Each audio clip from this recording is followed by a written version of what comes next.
te remercie déjà d'avoir fait le déplacement et de nous avoir accordé du temps pour réaliser cette interview. Mais c'est un plaisir. Est-ce que tu pourrais nous faire une petite présentation de toi et du salon du bien-être et dans quel cadre ce salon a démarré? Alors, une présentation de moi, je n'aime pas vraiment parce que je suis juste un monsieur tout le monde. Je veux dire, je n'ai rien fait de bien exceptionnel. Si ce n'est que, bon, moi, ça fait 44 ans maintenant, 40, oui, 44 ans que j'organise des manifestations en tout genre, principalement sportives. Mais voilà, enfin bon, moi, il n'y a pas grand-chose à dire. Bon, un vieux barbu qui est là et qui fait ce qu'il peut. Donc voilà. Au niveau du salon, maintenant, là, c'est beaucoup plus intéressant. En fait, quand j'ai perdu mon épouse, je me suis dirigé vers tout ce qui pouvait m'aider.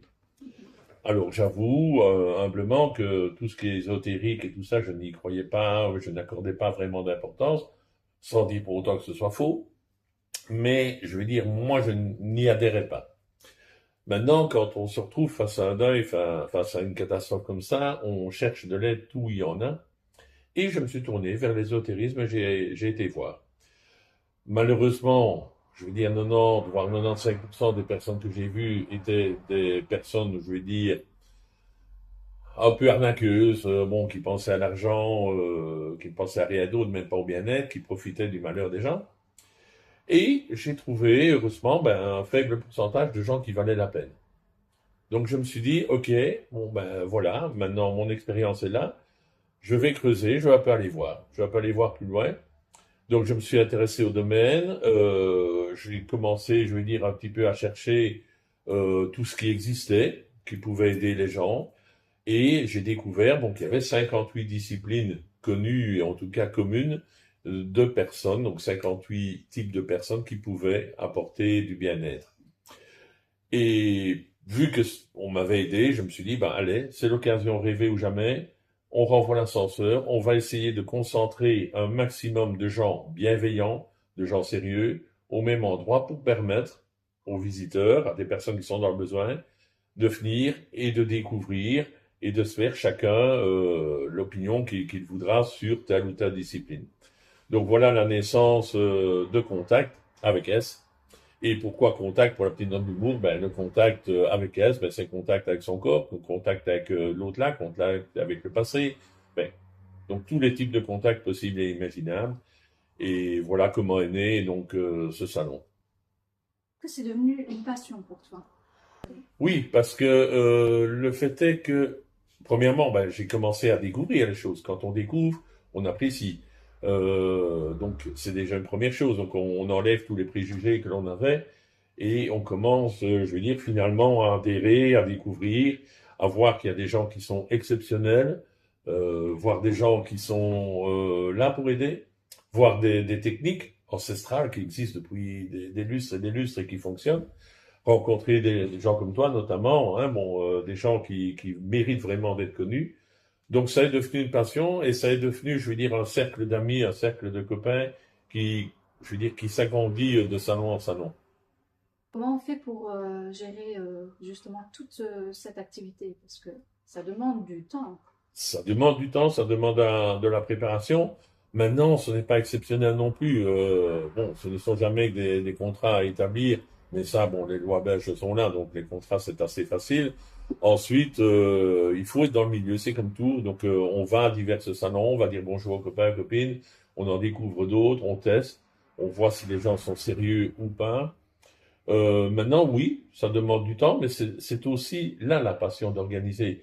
Si c'est pour organiser en sortant sa carte bleue, c'est pas amusant.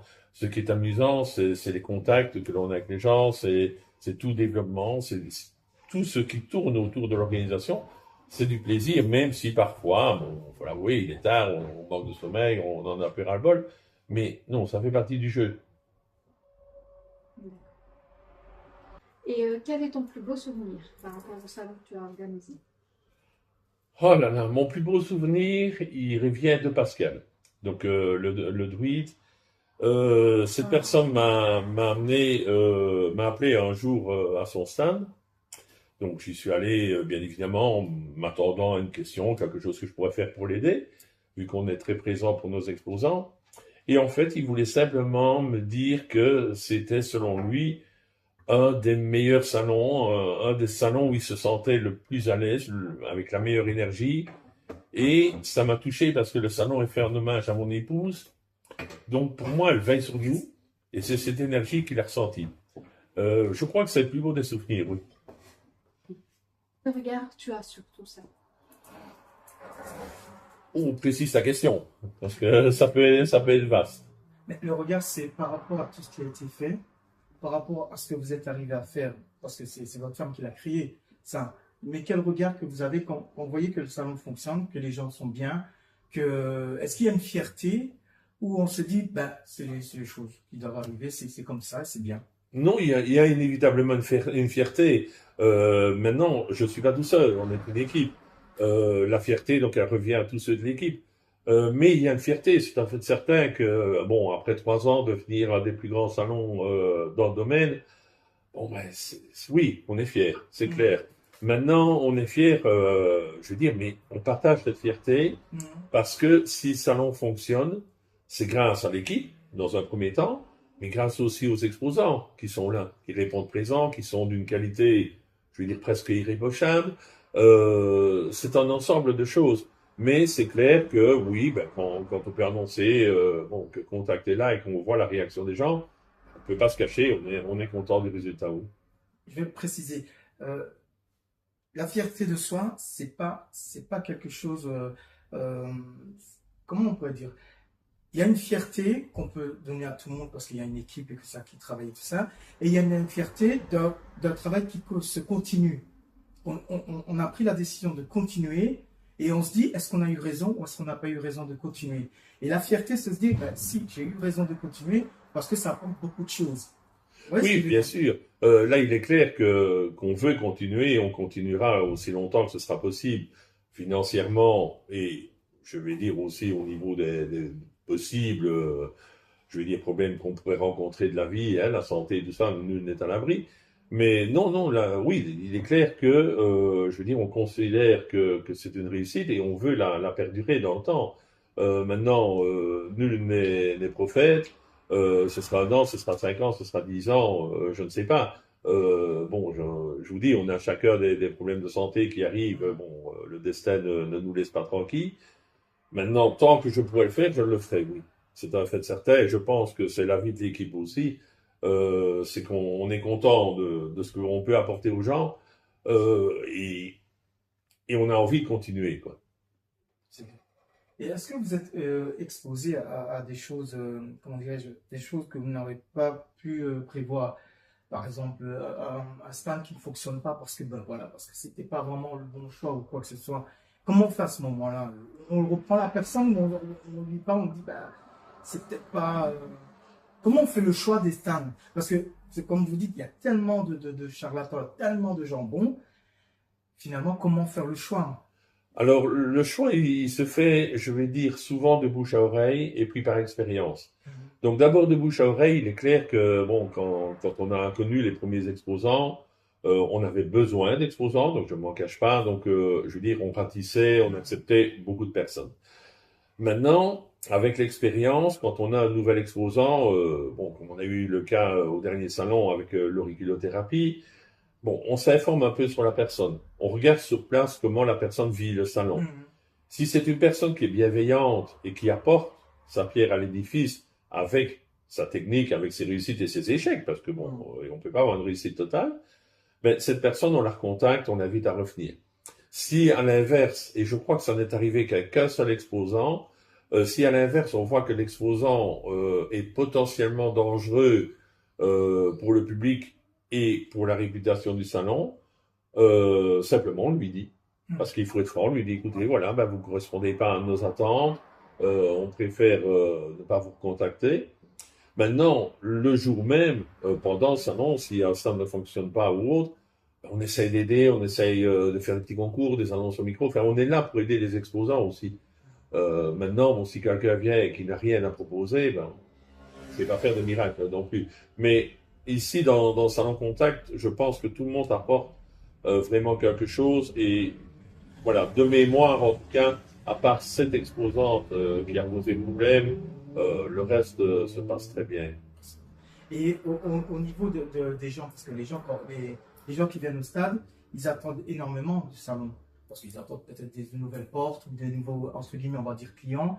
Et est-ce que vous avez un très bon retour, ou bien il y a des gens qui sont un peu plus réticents et qui se disent, finalement, c'est pas ça qu'il me faut, et ils reviennent plus. Ou bien... Non, on a un très bon Ah, retour et j'ai vécu quelques expériences formidables, bon, sans citer de nom, d'une personne que je rencontre quasiment tous les jours au cimetière, qui a perdu son épouse dans des circonstances aussi tragiques que les miennes, et ne croyait pas du tout, en l'ésotérisme, ne croyait pas du tout au fait que quelqu'un puisse l'aider. Je l'ai invité, je ne vais pas dire que je l'ai forcé, mais c'est presque ça. Je lui dis, bon, viens, il faut absolument que tu vois, et puis de toute façon, t'es pas renfermé, donc si tu veux sortir, tu peux sortir. Cette personne-là est venue, et ça a été, je veux dire, pour moi une réussite, parce que quand il est sorti très tard, d'ailleurs, dans la journée, on voyait qu'il y avait eu un changement. On voyait qu'il était bien, il a demandé à revenir le lendemain, il revient depuis à chaque salon, parce qu'il a trouvé de l'aide. Ça, c'est vraiment important, c'est le but. Maintenant, chacun attend des choses différentes. Il y en a qui vont avec des problèmes musculaires ou articulaires et qui vont avoir plus besoin de massage, de régulothérapie, enfin, de kinésiologie, enfin, tous ces domaines, je veux dire, de manipulation. Il y en a qui viennent avec des problèmes plus psychologiques et qui vont attendre autre chose, soit par les pierres, soit par la voyance ou autre. Euh, il y a de tout. Ça dépend des besoins de chacun. Mais je pense, de manière générale, je veux dire qu'on n'a jamais eu d'écho négatifs. Et qu'est-ce qui te motive encore aujourd'hui? Le fait que les exposants nous ont fait confiance, donc on a loué des liens, la preuve, je suis ici avec toi, et je ne vais pas dire qu'on fait grande famille parce que ce sont des termes qu'on entend souvent mais qui sont ridicules, mais on forme une bonne équipe. Et si ces gens nous ont fait confiance au début, on se doit d'être là pour continuer avec eux.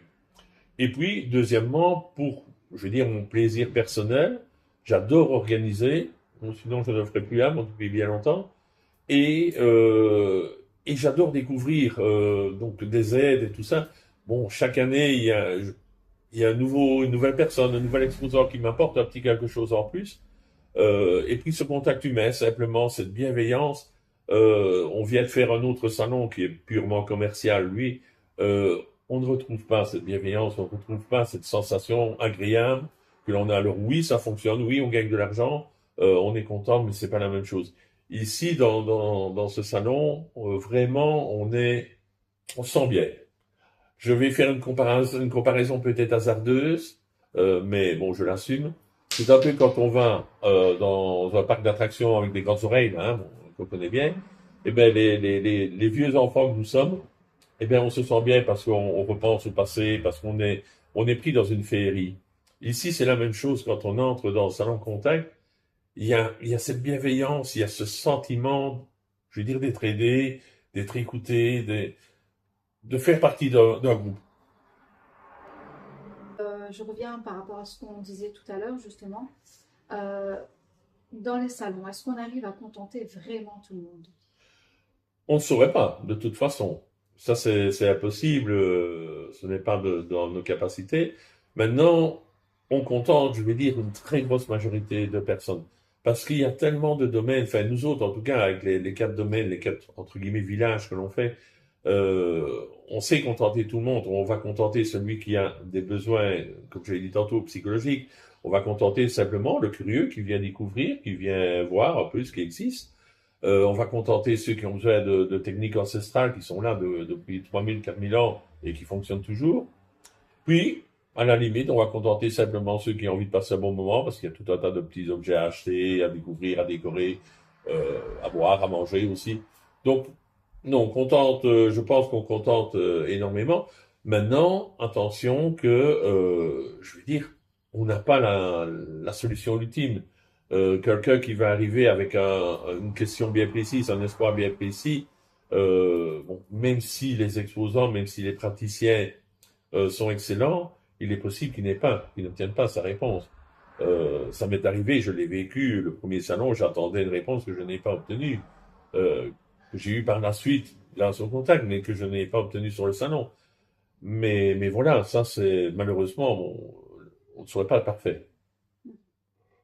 Un dernier mot à ajouter pour cette interview? Non, je dirais je veux dire, tout est dit, si ce n'est peut-être un petit détail. Je pense que à l'heure actuelle, on vit dans un monde qui est technologique, un monde qui est de communication, un monde où, je veux dire, on croit tout et n'importe quoi que l'on voit sur Facebook avec les AI, avec tout ça. Euh, il faut bannir tout ça et il faut se faire son idée soi-même. Il y a encore trop de gens, à mon sens, qui ont peur de dire qu'ils viennent à des salons du style bien-être, contact et autres. On a dû d'ailleurs enlever dans notre titre la terminologie ésotérisme parce que beaucoup de gens nous disaient non, pas question, ce sont tous des charlatans, tout ça. Je pense que il faut un petit peu bannir tous ces a priori et venir au moins une fois dans un bon salon, que ce soit le nôtre ou un autre, il y en a plein d'autres, mais dans un bon salon où il y a des gens honnêtes pour vraiment se faire une idée. Parce que, comme je l'ai dit tantôt, il y a des choses qui existent depuis des milliers d'années, notamment dans les pays asiatiques et autres. Si c'est toujours là, c'est qu'il y a une raison. C'est que ça fonctionne, sinon ce serait disparu. Donc, il faut oser une fois, en tout cas, venir, découvrir, poser des questions. De toute façon, c'est obtenir que des réponses. Et se faire sa propre idée. Mais arrêter d'avoir cet a priori en disant oui, tout ça, bon, ça ne sert à rien. Non, il y a énormément de choses qui existent. La preuve en est, c'est que nous avons des médecins, donc je n'aime pas le terme, mais des médecins reconnus par l'État des disciplines, je veux dire, médicales, qui sont remboursées par l'INAMI et tout ça, qui sont présents et qui expliquent leur boulot, et qui eux-mêmes sont contents de converser avec des médecines, je vais dire, moins traditionnelles. Je prends le cas de l'auriculothérapie, voilà, bon, c'est pas courant de se faire soigner en jouant avec son oreille, et pourtant ça fonctionne. Et si eux, qui sont des gens, je veux dire, que j'estime plus compétents que moi dans ce domaine, si eux sont intéressés, si eux aiment partager, c'est qu'il y a quand même une raison, c'est que ils y trouvent un intérêt. Maintenant, bon, l'État évolue lentement, les choses évoluent lentement, donc dans 10 ans, dans 20 ans, dans 50 ans, ce sera peut-être reconnu, mais ça existe déjà. Donc il faut venir essayer. De toute façon, personne ne risque rien. Il n'y a aucun acte médical qui est prodigué, on ne peut pas. Donc tout ce qui est là, ce sont jamais que des démonstrations, des soins, du plaisir, je vais dire, par la manipulation. Il faut essayer une fois. Ça coûte rien d'essayer. Au pire, on est déçu, on a perdu une journée en ayant découvert des chouettes personnes. Au mieux, ben, on a, je veux dire, on a enlevé ses préjugés et on sait où aller frapper.